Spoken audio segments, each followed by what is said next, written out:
Hello and welcome back to my channel. My name is Dwayne. I got a video for that Kimball, United States Army veteran and retired VA rating specialist. Today's video, the Supreme Court made a decision on the veterans' education benefits as it pertains to the GI Bill. Today's video, I'm going to break it down for you so you understand if you are eligible and how do you get an extension. Make sure you stick around.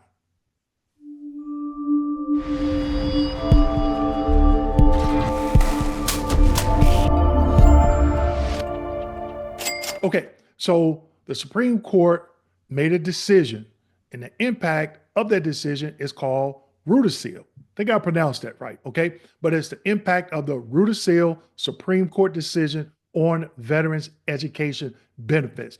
They have this out there on their website. They posted it earlier this month.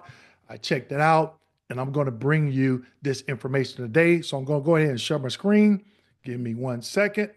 Okay, so this is the VA's website, okay? And again, the VA is doing an awesome job by providing a lot of valuable information on their website, okay? So it states, veterans may be eligible for 1 more year of GI Bill benefits. 1 more year, okay? So what does that mean? Scroll down. Let's go ahead and get into it. Are you a veteran who served at least 2 periods of service? This is important. I read this article not once, but twice so I can understand it. But keep in mind, before I go any further, this is a VBA education benefit, not a compensation benefit. That's why I turned the comments off, because as a former Raider, I had nothing to do with this. I'm just giving you this information because I saw it on the VA's website, and I know a lot of you do not go out there and check that website, okay? So, are you a veteran who served at least 2 periods, okay? Meaning you re-enlisted at some time, or you went on active duty, you came off, and then you went back on active duty, okay? If so, there's a chance. There's a chance. It's not saying that you will get approved, that you're eligible for additional GI Bill benefits. Let's keep going. Second paragraph, today the VA announced that it's updated its process for awarding GI Bill benefits. Okay, now, as I went through this article, there are some links. They're in blue. You want to make sure you click on them because they're going to give you some additional information. I clicked on a couple, and I'm going to share that with you here in a second, okay?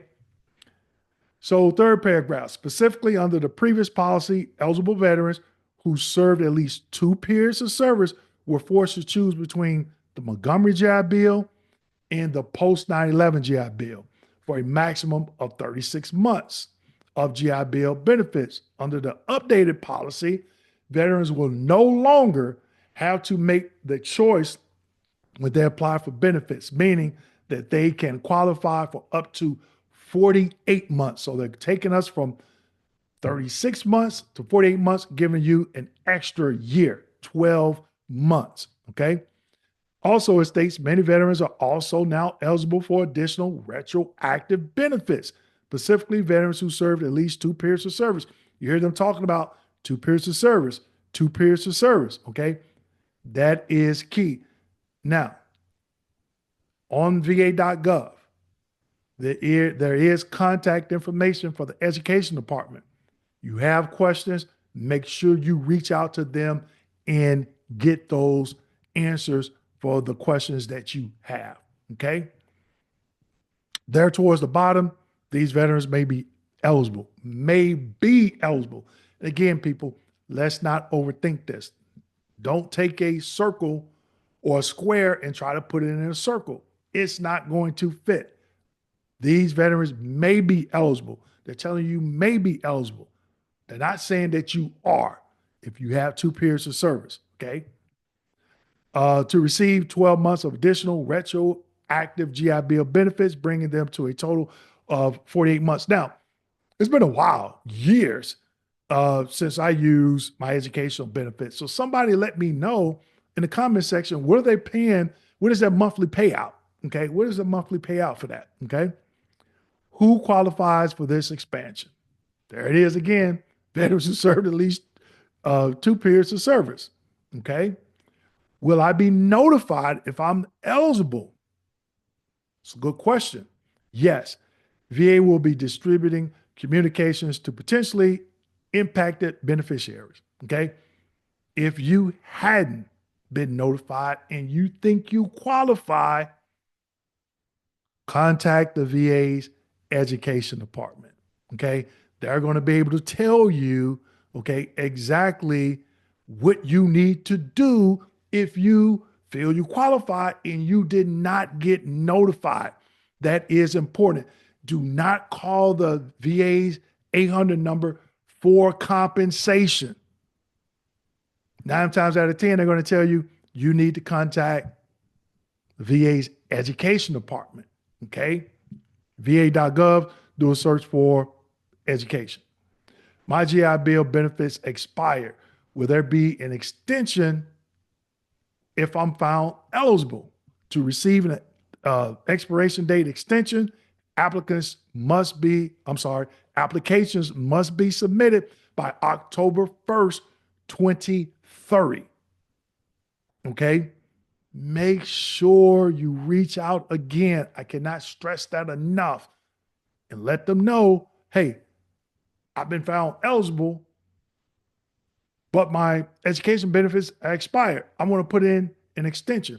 This is something that I did, okay, years ago, before, they didn't have any of this. And they flat out told me no. I only had, I want to say maybe 3 to 10 months. And what they were doing for VA employees, it was crazy, right? But check this out. If you still had months left on your GI Bill, they were letting VA employees that were veterans use that for on-the-job training when they went through that initial training at the VA. And mine had expired. I asked for an extension. They flat out was like, no. Not no, but you know what? No. That's the way I felt. They didn't put that in right. I'm just teasing, okay? Let's keep going. Do I need to do anything? Of the 1.04 million veterans who may potentially be eligible for additional benefits, VA will be to automatically adjudicate the claims for approximately 660,000 without any further action required on their part. Now, for all remaining veterans, VA will be reaching out to them directly to encourage them to file a claim. Now, let me tell you this. If you didn't hear anything and you feel that you qualify, don't wait and you haven't heard anything from the VA, do not wait on the VA to send you anything, because next thing you know, it's going to be 2030 and you're going to be like, hey, I didn't get notified. What happened? And you actually watched this video, okay? You don't want to wait. The VA moves really slow. When is the deadline to apply for those need to take action? October 1st, 2030. So a couple of things I want you to take away from this is, 1, 2 periods of service. If that time has already expired and you need an extension, October 1st, 2030. Why did they pick October 1st? Because that is the federal government's fiscal year starts on October 1st. Okay. So let's keep going. I clicked on one of those links. Boom. Came to this decision tree. Look over here to the left. Have you previously applied for post 9/11 GI Bill Chapter 33? Yes. Go right here. Do you have separate periods of service? Yes. Did you pay into the Montgomery GI Bill? Yet Chapter 30? Yes. You likely satisfy this criteria. I'm not going to try to pronounce that word again because I know I'm going to get it wrong. Okay. But again, you likely satisfy. Okay. Now let's go back. You have previously applied for 9/11, post 9/11 GI Bill benefits? Yes. Do you have separate periods of service? No. You likely do not satisfy that criteria. Now, if it's 1 period of service, I would still call, ask the question, let them tell you no. But again, if you feel you qualify, you have more than 1 period of service, call, see if you qualify, see if you're eligible. Okay, let's keep going. Here's another link that I clicked on, okay? Rudisill, try to pronounce it again, Rudisill Supreme Court decision. They give you a lot of information. I am not going to go through all of this. I put the link in the description section. What has changed? They cover that. Then they even give you before and now, okay? Beneficiaries impacted by the court's decision are no longer required to waive Montgomery GI Bill eligibility to use a post, 9/11 GI Bill benefits when applying, okay? Am I eligible for additional benefits? If so, what should I do? Okay, so they give you more detailed information on this link on the VA's website. Frequently asked questions, okay? Again, I put the link to this website, VA's website link here, in the description section. Make sure you go and you check it out, okay? Now, again, as a former VA Raider, we had nothing to do with the GI Bill. I get a lot of questions from veterans about Chapter 35. Can I discharge this type of student loan? What about this GI Bill? What about the Montgomery GI Bill? I cannot tell you because I never worked in education. I'm giving you the information. Click on the link, contact the VA's education department and see if you are eligible. If so, hey, what form I need? Where do I need to send it? My GI Bill benefits have expired. Oh, really? How do I get an extension? I saw on your website, I got until October 1st, 2030. Start asking these questions and get an answer because this could be an additional 12 months, more money in your pocket. With that being said, make sure you like, subscribe, hit that notification button, and as always, share this video with your fellow veterans. Thank you.